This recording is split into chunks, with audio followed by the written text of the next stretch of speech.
আসসালামু আলাইকুম, সবাই কেমন আছেন? ঈদে গাছে একটা ফুল ফুটেছে। কোনটা? এটা নিবে তুমি? আল্লাহ, একটা দিছি, সবাই মার দিবে। চলো চলো চলো চলো, আমরা চুরি করে নিচ্ছি। এই যে ছিঁড়ে ফেলা, তাহলে কি হলো?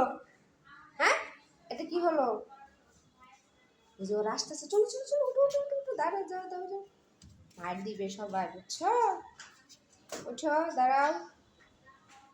এই যে ওরা আসলো। তায়ান, এই যে বেবি, বেবি, কাম হিয়ার। এই যে তায়ান, বলো হাই।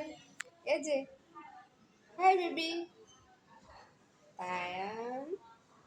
এই যে দেখো, এটা কি করলা? ফুলটা ছেড়ে ফেললা। আর আর দিব না।